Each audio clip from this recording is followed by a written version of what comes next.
ঈদের টানা ছুটিতে প্রাণ ফিরে পেয়েছে বিভিন্ন জেলার পর্যটন এবং বিনোদন কেন্দ্রগুলো। পরিবার পরিজন নিয়ে পছন্দের জায়গা ঘুরে বেড়াচ্ছেন ভ্রমণ পিপাসুরা।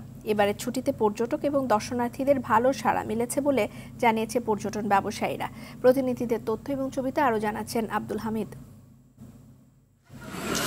চায়ের রাজধানী খ্যাত মৌলভীবাজার যেন প্রকৃতির লীলাভূমি। শ্রীমঙ্গলের চা বাগান, কমলগঞ্জের লাওয়াছড়া জাতীয় উদ্যান সহ প্রায় অর্ধশতাধিক পর্যটন স্পটের সৌন্দর্য উপভোগ করতে ঈদের ছুটিকেই বেছে নিয়েছে অনেকে।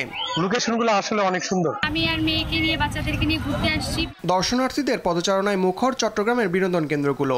ঈদের ছুটিতে আমরা ঢাকা থেকে আসছি।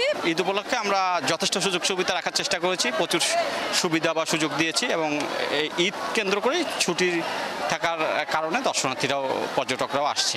নানা বয়সী ভ্রমণ পিপাসুদের ভিড় চোখে পড়েছে আশুলিয়ার বিনোদন কেন্দ্রগুলোতেও। দেশের নামকরা পর্যটন কেন্দ্রগুলোর পাশাপাশি ঈদ আনন্দ ছড়িয়েছে গ্রামাঞ্চলেও।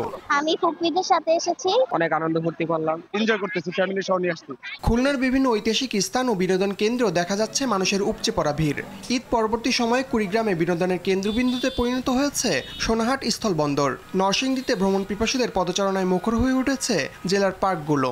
আমরা এখানে ঘুরতে আসছি বাবা মার সঙ্গে, রাইডে উঠছি, অনেক আনন্দ করছি। সপরিবারে আসছি তো এর জন্য আমার আরো ভালো লাগতেছে। অনেক জায়গায় রাইড মাইড করছি, খুব ভালো লাগতেছে এই জায়গাটা। ভূতের বাড়ির মধ্যে ঢুকছি, তারপরে সাফারি পার্কে গেছি। মেহেরপুরের ঐতিহাসিক মুজিবনগর কমপ্লেক্স, ভাটপাড়া ও আমঝুপি ইকো পার্ক সহ দর্শনীয় স্থানগুলোতেও বেড়েছে দর্শনার্থীদের ভিড়। নড়াইলের চিত্রা নদী পাড়ের পার্কেরও একই অবস্থা।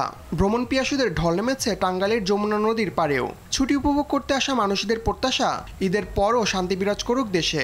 ফ্যামিলি সবাইকে নিয়ে আসছি, এখানকার ন্যাচারাল ভিউটা অনেক বেশি টানে।